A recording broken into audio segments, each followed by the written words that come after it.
Welcome back to the channel. I'm going to do something a little bit different. Going to have an overlay of tacview over a recent mission where I give commentary of the flight lead mind and what's going on in my head when it comes to tactics and other things that comes to making decisions. So here we are in an F-15 flight of 2 protecting a couple of Viper flights, doing some seed and search and destroy of different vehicles on the ground.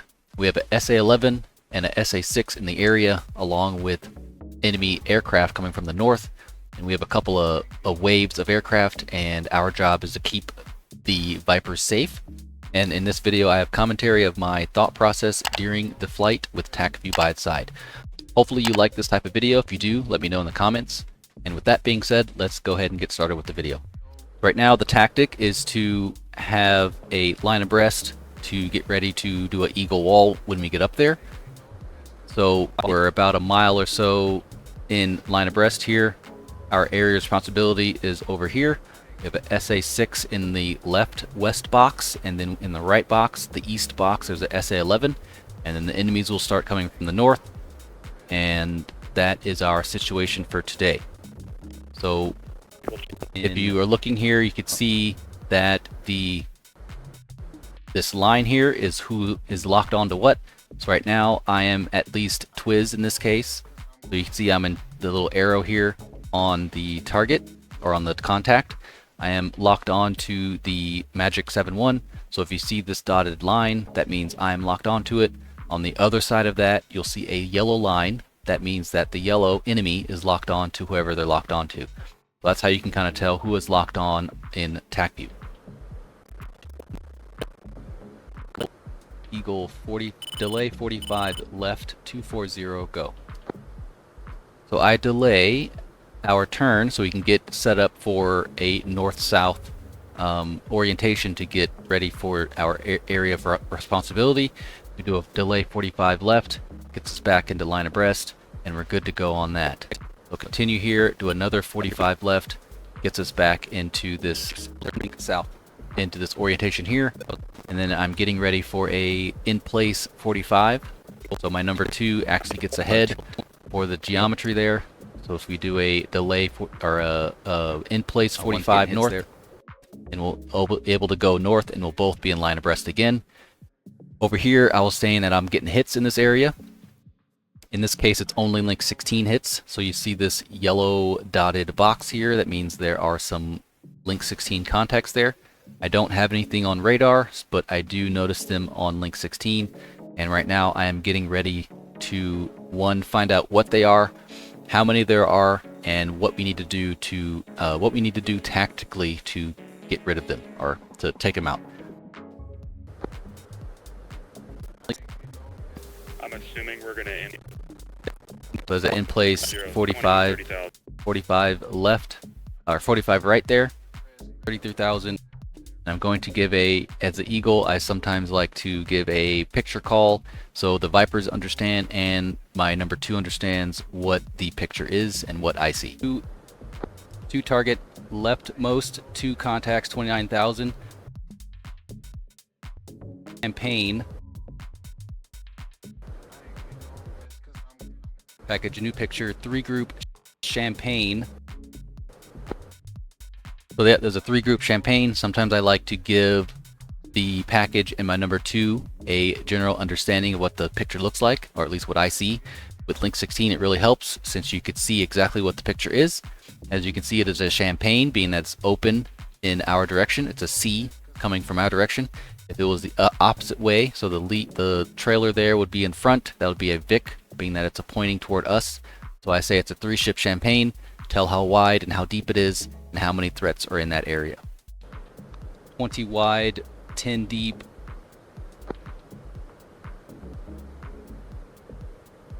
Now I'm going to give out sorting calls to ask my number 2 to sort whoever I want them to sort.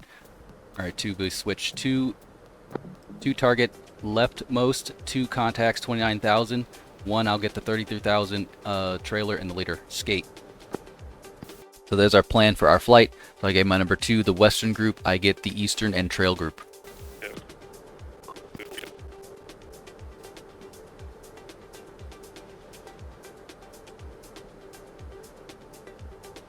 So in tac view, it's starting to come up there. Lactose Eagle 2, declare Wesley Group. There's a declare call. My number 2 is starting to get the lock there. Still pretty far. It's about 70 miles out. Lactose Wesley Group 31611, hostile J16, Angels 30. So there we go, J16, we know what it is. So now we have to adjust our tactics, or if you need to adjust your tactics. So our brief was to have MAR as 30 miles. So we're not going to get any closer than 30 miles from the bandits. With the J16, we should be aware that they're PL-12s. They are a very capable missile, and a MAR of 30 should be sufficient for the situation. But definitely, when you know what type of threat you have, adjust your tactics accordingly early, so you don't have to scramble when you get closer. Right now, we are 70 miles out almost, so we have plenty of time to actually understand what's going on and what to do tactically to not to come out on top of this outnumbered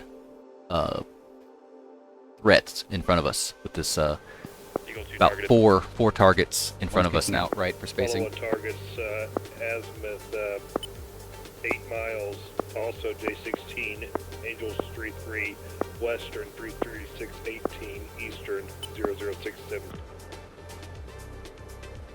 So there's our AWACS lactose, giving us some more picture clarity on who is what when it comes to groups with the bullseye calls. Eagle 1-1 targeted Eastern and Western trail groups.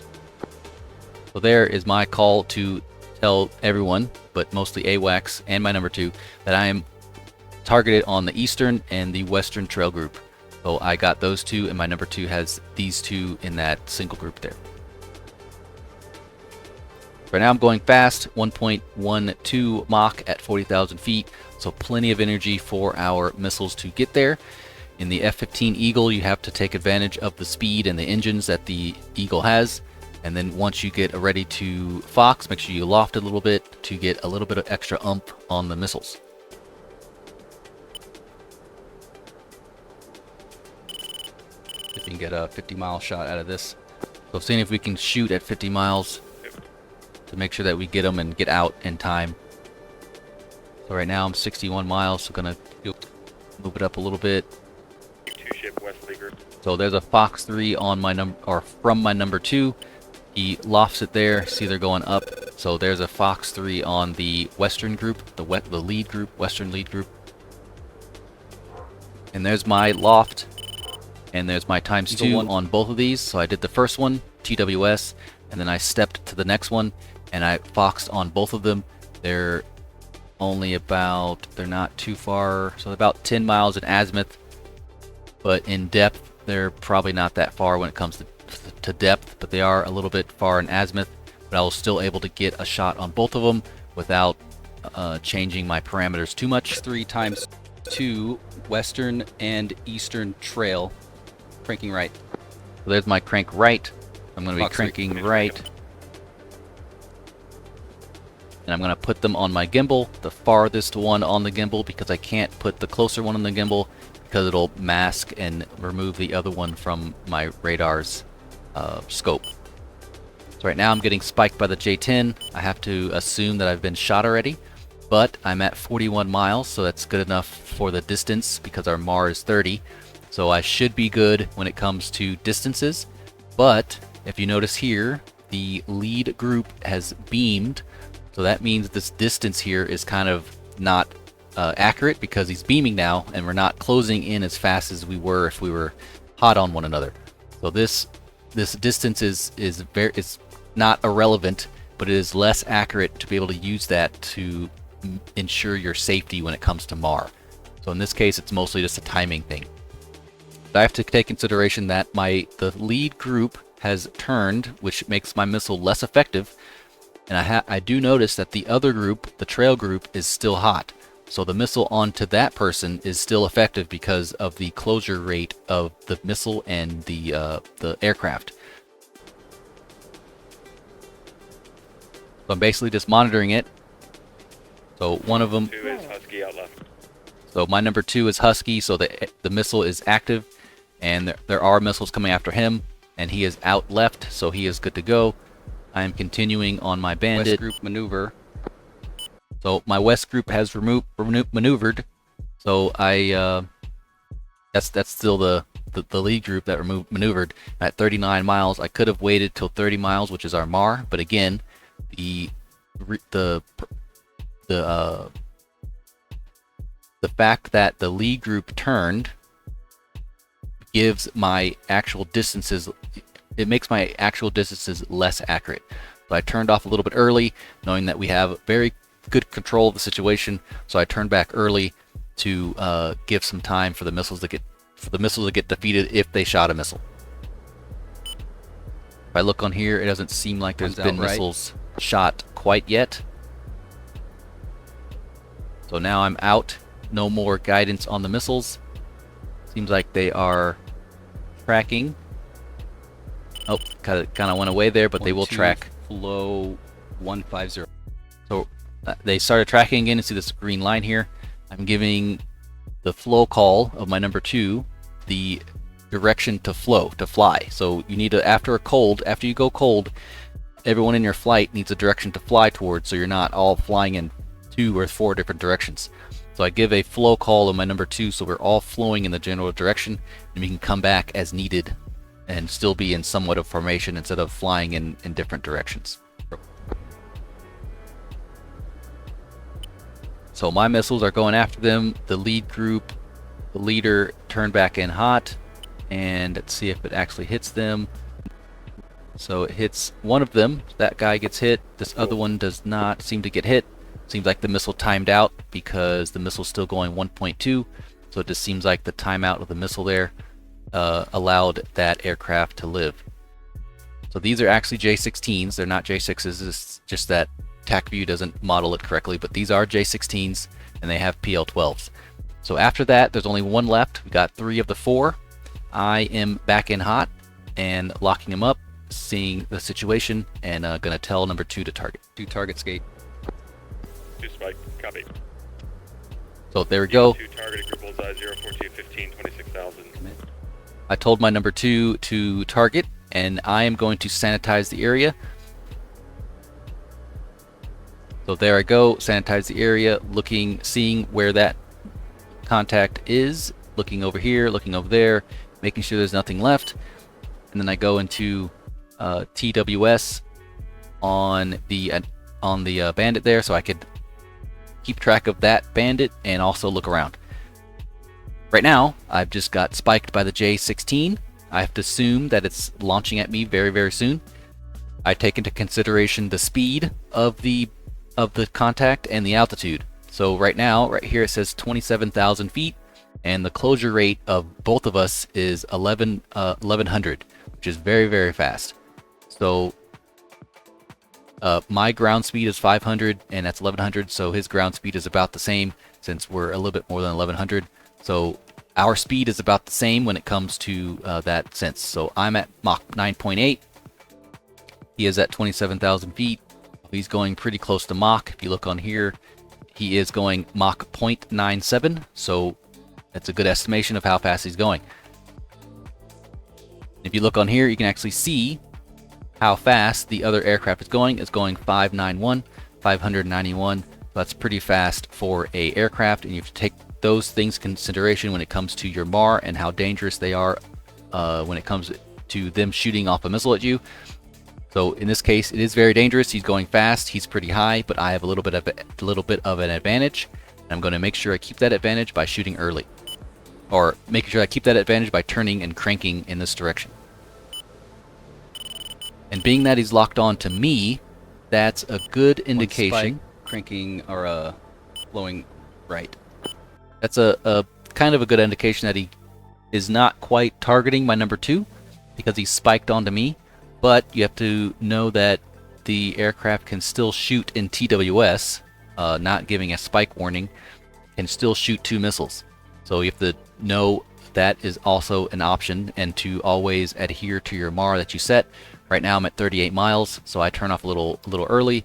My number 2, who is engaged, is at 39 miles, so he has plenty of time to react and to turn out when able, as long as he shoots off that missile. So I'm cranking now, giving it a decreased time or decreased closure rate. Right now it's 960 instead of the 1100 it was before. So it's just that much less speed that we're closing in on each other, and gives the other adversary a less of a chance of shooting at me, because it decreases the shot probability of hitting me. So now I'm just turning cold completely because I assume there's a missile coming at me when it's pumping. I'm gonna pump, meaning that I'm gonna turn cold with the expectation to come back in hot and re-engage. 2, Fox 3, single group, bullseye, 057, 29, 25,000, cranking left. So my number 2 foxes at this singleton here. Let's see how far away he is. He foxes. Let's go back to him.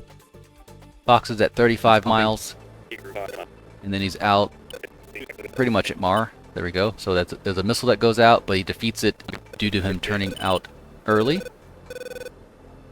2 is Husky out left. And he's out left.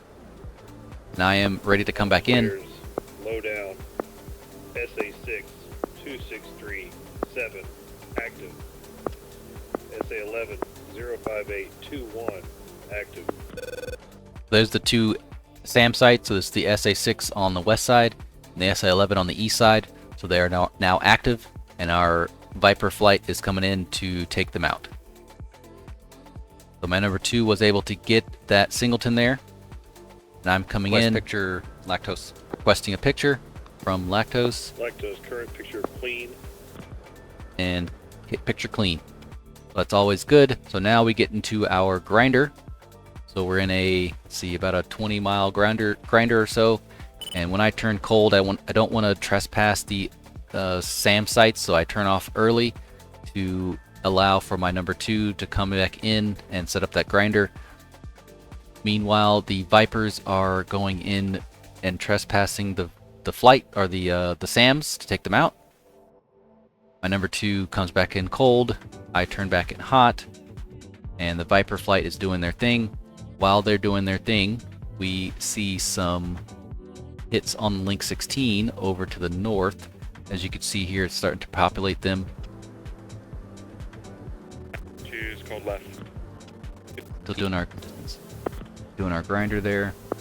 Raw Eagle 153. Right here I see them on my Link 16. Lactose Eagle, picture is pop-up group 02153, climbing 5,000. So I put my cursor over them, and I see that the bullseye matches up what he is saying and what I am seeing.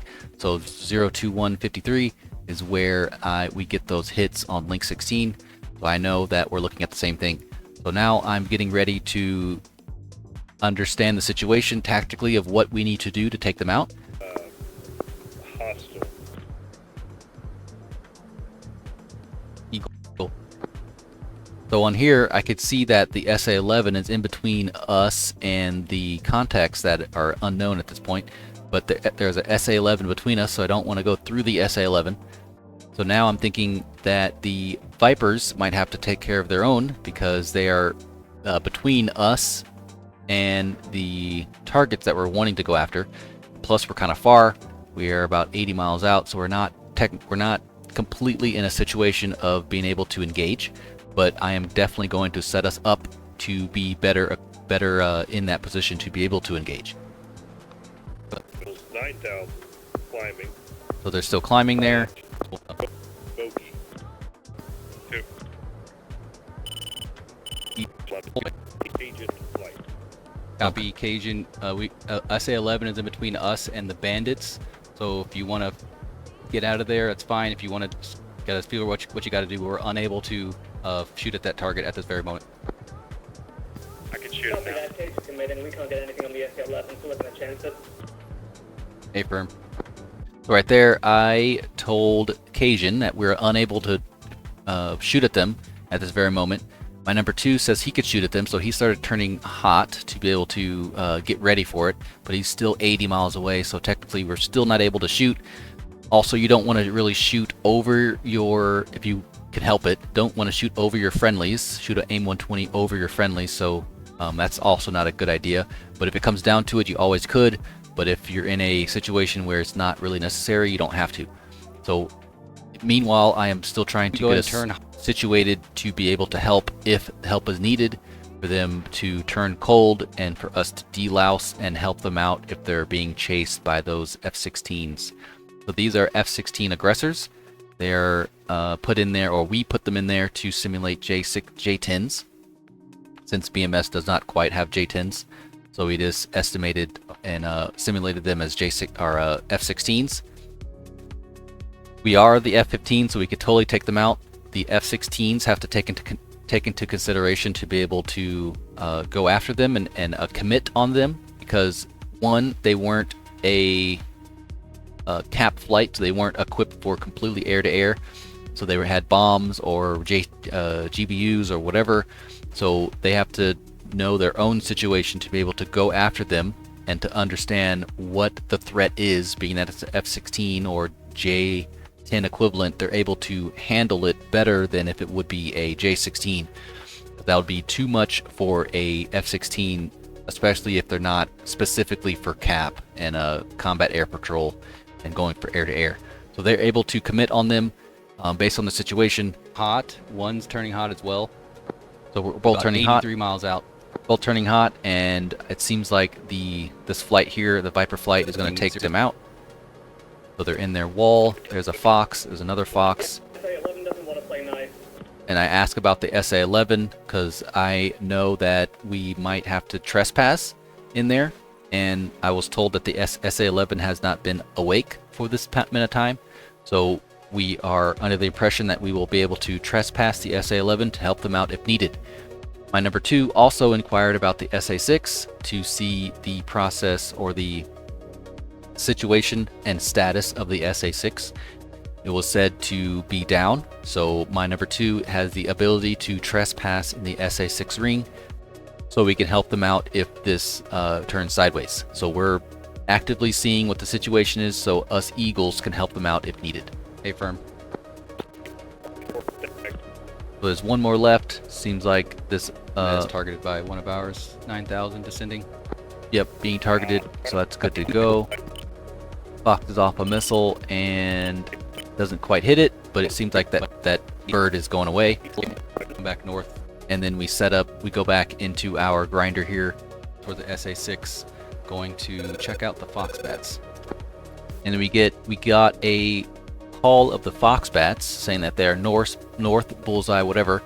So I'm going to check them out. I am 86 miles away. The other flights were pretty much done, so they were heading home. So I don't want the Fox bats to chase us down all the way, so I turn in on them. It is not right. My number 2 is hot right to Black get Coast Eagle into request trail behind me. So just in case I'm unable to get one of these Fox bats, my number 2 can be however many miles behind me and take them out if needed. And if I miss one of the ones on the first run. Lactose Eagle 1-1, same group, 2 ship, 34064, 8000, 2 ship, Fox bat. So there I get a confrontation of, or confirmation of where the Fox bats are, because I don't see them on Link 16 or on my radar. So I'm wanting to get a confirmation of where they are. Right now they're about 80 miles out from me on Link 6, or the tacview. Flight flow 310. I have the flight flow 310. Nails 31 north. And I get the nails from the 31. So now I'm going to commit on them. RTB, you're capable of swinging AA if needed. So the other flights said they're returning to base, but they are able to go air to air if needed. At this point, doesn't seem like I need it. Eagle 1-1 targeted. Fox bat 2 ship. Bullseye 34157. So there I target the Fox bats. They're about 67 miles away from me, and gonna get some speed and some altitude. They are at 8,000 feet, so that is not a ideal altitude for them to be at, because the missile needs to descend and go into thicker air, which decreases the range of the missiles. but I don't want them to chase us, so I shoot off a missile very far to make sure that they at least go defensive. And if I miss any of them, my number 2 is 23 miles behind me to be able to clean up if needed.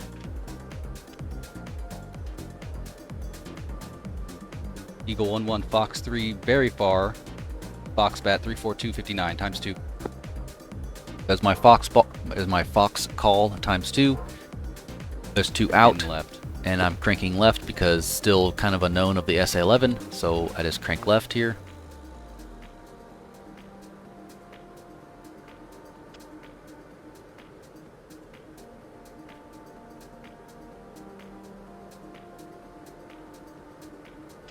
So putting on the far Their pop-up group northeast. far gimbal there to decrease the closer speed of us two, as my missile's going out Yep, on the 0, tac view. And the pop-up group was this right here at 00,000, which is probably that that aircraft that went home. Don't see it on the tac view, but it's probably that aircraft that went home.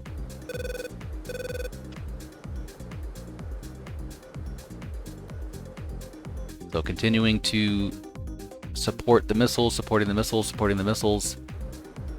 Eagle.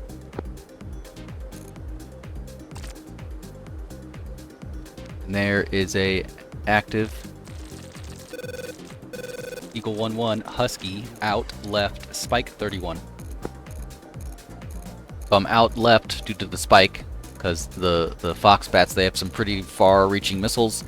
So I was about 40 miles or so away from them. So 43 miles away. That's probably plenty of time for me to get out, just in case they shot something. And then again, I shot my missiles, I don't know, a minute ago or something. So I already have my missiles out, and they should be, as I said here, they're Husky, and I'm out cold. Eagle 1-1, Husky, out, left, Spike 31. I could have waited for longer to be able to ensure that my missiles are able to find the target, but there's only 2 things out there, Eagle 2. and even turning out cold, the missiles are still able to go after what they need to. And again, I have my number 2 behind me to clean up anything else if I miss it. There's no reason for me to take on 2 by myself. After I shoot, get out and let my number 2 take care of the ones that I missed. Single group maneuver drive. My number 2 is targeted on them, but they're dragging, so he's just gonna monitor them. Copy, continue till north side of SA6 and we'll set up a retreating grinder. Two. So I got one of them, Oh, no, wait, one's climbing. and the other one is climbing. And a commit. Alright, 2 started. So 2 to target the other one. 1-1, Lactose, Western Vanish, 34448 Vanish, Eastern now 34749, beaming. So one of them vanished, the other one is beaming, which is this one right here. And that's the one my number 2 is going after. So being that we were in a grinder, this worked out perfect. So I took out one, my number 2 is going to take out the other one, because you never know when you might miss, because they were really low and it wasn't that great of a situation to shoot at something at 8,000 feet at, was it 70 miles or 60 miles I shot at. So yeah. Eagle 2 targeted eastern, single group. So targeted there. And I'm coming back in hot to help them out if needed. There's a Fox 3 call.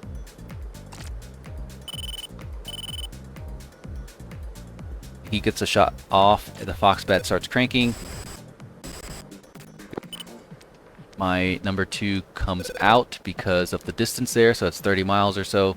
So On cut. he turns out cold. There is a missile going out, but it's very, very slow maneuver. and not going to make it. I am monitoring the Fox bat to ensure of its destruction. Drag. Descending. So I say that it's dragging and descending. And on here, it hits right there. That's a splash of Rooney. And it's a splash because I can see him descending very, very fast. Eagle 1-2, Lactose, 33742, confirm, kill, Vanish. And there's a Affirm, call Eagle 1-1. from Lactose. Grand Slam heading home. Flight flow south. And there's a flow south call. We are heading home. So that's basically on the tactical side. After this, we head home and go land at the alternate. So hopefully that helps you out when it comes to understanding what happens in a flight lead's mind and some of the tactical thought process that goes into a flight lead. To rejoin. If you enjoy this type of stuff, please let me know in the comments. If you don't enjoy it, please let me know in the Fighting comments. wing left side. But hopefully this helps you out, and I'll see you guys in the next one. See ya.